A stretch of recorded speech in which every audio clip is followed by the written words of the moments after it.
Duterte Rodrigo is the notorious, evil, and the cold-blooded president in Philippines.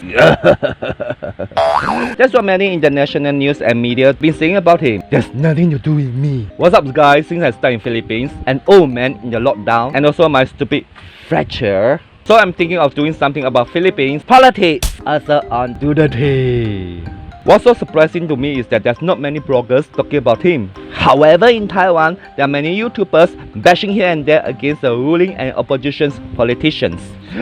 Duterte is evil, Duterte is notorious, and Duterte is cold-blooded. Could this be the reason that the Filipinos are so afraid of him? Afraid of being arrested by the police, military, or the barangay? They could really shoot you on your face. You know, if you're a person who's always looking for trouble against the government. Philippines is lack of democracy and also human rights. Since there are already many international news and media all over the world criticizing him, also making him very infamous, whether bloggers or not talking about him does not make a difference for his image anyway. He may have already got used to it.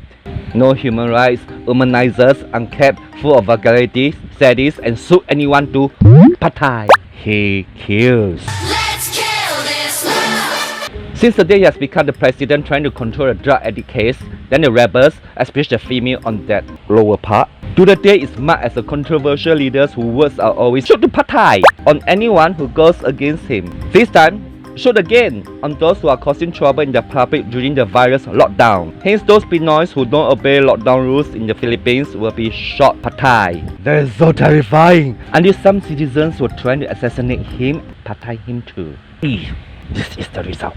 In Singapore, we often talk about death penalty or corporal caning, which is also very scary. But in the Philippines, it's a straight shot to patay. As a matter of fact, patay on the spot is better because it's sweet and easy and less massacred. So why is he doing all these bad things to his own citizens? He could even order his men to shoot anyone if they were to roam around the streets during the lockdown. The reason is simple, like what we see in Singapore, using law to arrest violators, while his method is shoot to patay. He kills. Let's kill this love. This is the best way to control law and order to ensure safety for everyone. Using the soft approach like education, what to do and what crimes not to commit is not pragmatic in Philippines. Using carrots is not, but only guns is the best way on them. If not, in the end of the day, we only see more innocents suffer while criminals on the rise. Right, many people in Philippines are too comfortable and too complacent with what they have, and most of them are taking things for granted to the extent that people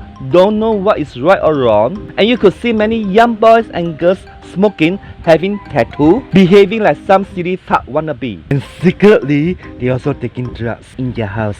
Young girls are going to prostitution and young men behaving like good for nothing douchebag. Many people are committing violent crime such as robbery and murder. But on the other hand, those who are working hard for an honest living are being suppressed and bullied by the corrupt.